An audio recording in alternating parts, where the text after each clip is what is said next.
नमस्कार दोस्तों। मैं डॉक्टर संतोष थॉमस। पिछले कई सालों से मैंने डेयरी इंडस्ट्री में, डेयरी फार्मिंग इंडस्ट्री में, विशेषतः भैंसों के तबेलों में, भैंसों के फार्म्स के साथ में मैंने काम किया है। और मेरा पीएचडी का शिक्षण भी भैंसों के मिल्किंग मैनेजमेंट पे और भैंसों के फार्म मैनेजमेंट पे मैंने किया है। स्वीडिश एग्रीकल्चर यूनिवर्सिटी उपसाला से मैंने मेरा पीएचडी पास किया है।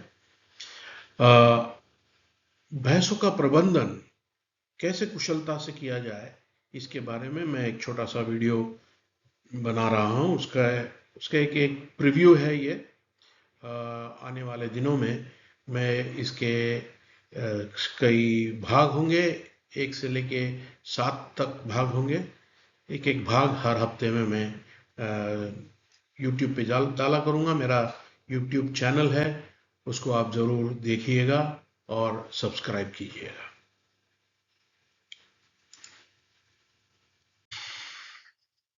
दुनिया में कई देश है जो दूध उत्पादन में श्रेष्ठ है, मगर इंडिया, भारत, ये सबसे सबसे ज़्यादा दूध उत्पादन करने वाला देश है।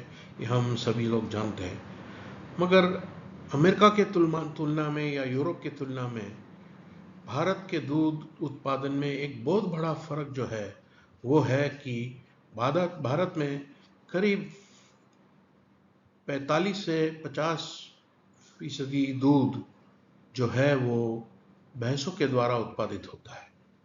और भैंसों का दूध ये जन्मता ही एक दूध है, और ये बहुत गायों के दूध की तुलना में बहुत ही ज़्यादा अच्छा है। उसके बहुत सारे कारण हैं। ये होते हुए भी भैंसों का दूध उत्पादन इतना आसान नहीं है जितने कि होल्स्टाइन का दूध का उत्पादन या जर्सी के दूध के उत्पादन के मुकाबले में भैंसों का दूध का उत्पादन कठिन है। उसका कारण अनेक है। इन चीज़ों के बारे में हम डिस्कस करेंगे। मैंने जैसे बताया, मैं डॉक्टर संतोष थॉमस हूँ। ये मेरे बारे में, अपने आप के बारे में मैंने थोड़ा सा आप लोगों को जो मुझे जानते नहीं है उनके लिए मैंने थोड़ा सा मेरा परिचय दिया है। ये जो श्रृंखला है ये अ, हम 7 पाठों में इसका अभ्यास करेंगे। पार्ट नंबर 1 में हम दूध देने वाली भैंसों के प्रबंधन का परिचय कर लेंगे कि इसके अंदर क्या क्या बातें है जिसे हमें ध्यान देना चाहिए जब हम भैंसों के द्वारा एक इंडस्ट्रियल स्केल पे या औद्योगिक स्केल पे हम भैंसों के द्वारा दूध उत्पादन का व्यवसाय करेंगे, तो हमें क्या क्या बातों का ख्याल रखना चाहिए, इसके बारे में एक जनरल परिचय देंगे कि भैंस कैसे है, किस प्रकार के है, दुनिया में कहाँ कहाँ भैंसों का दूध मिलता है और कैसे उत्पादन होता है, इसके बारे में एक जरा जनरल परिचय देंगे। दूसरे भाग में दूध देने वाले भैंसों के आवास का प्रबंधन कैसे किया जाए। भैंसों में क्या भैंसों के लिए गायों के जैसे ही आवास होना चाहिए या उन आवासों में थोड़ा सा फर्क होना चाहिए। ये पार्ट 2 होगा।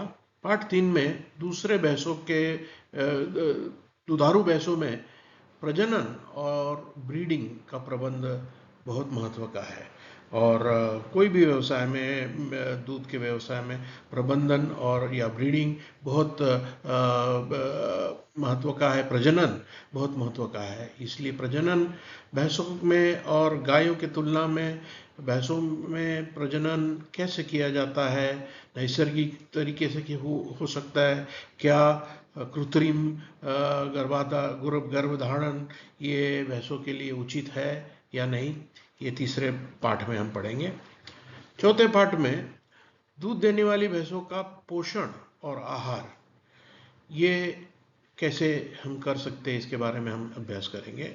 और इसमें विशेष ध्यान देने की बात यह है कि हम जब 2 या 3 या 4 जानवर जो होते हैं, जो हम खुले हम छोड़ते हैं, जंगलों में खा के आती है, तब हम इतना ध्यान नहीं देते हैं। मगर जब हम एक व्यवसाय के हिसाब से इसको देखते, एक जगह पे 50 या 100, 200, 300 जानवर एक साथ भैंसें होती है, तब इनके आहार और न्यूट्रिशन या हम जिसे कहते हैं पोषण, इसका प्रबंधन कैसे किया जाए, इसके बारे में हम कुछ अभ्यास करेंगे। 5वें पाठ में आज की तारीख में ये बहुत बड़ा विषय ये है कि क्या भैंसों भैंसों का उत्पादन, भैंसों के द्वारा दूध उत्पादन करते हुए हम मैकेनाइज कर सकते हैं क्या? क्या मिल्किंग मशीन या मिल्किंग पार्लर से हम दूध निकाल सकते हैं क्या? इसके बारे में विशेष हम ज़्यादा समय लेके हम ये समझने की कोशिश करेंगे कि भैंसों का उत्पादन भी हम मशीन के द्वारा कर सकते हैं।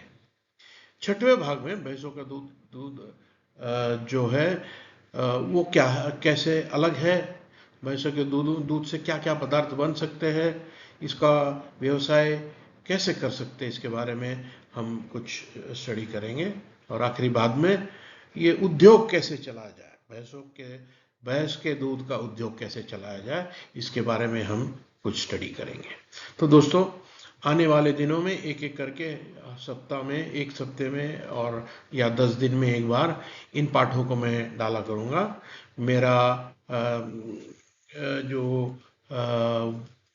YouTube चैनल है उसको जाके आप लोग सब्सक्राइब कीजिए और मेंबरशिप लीजिएगा। बिल्कुल निःशुल्क है आप लोगों के लिए, किसानों के लिए मैंने ये बनाया है।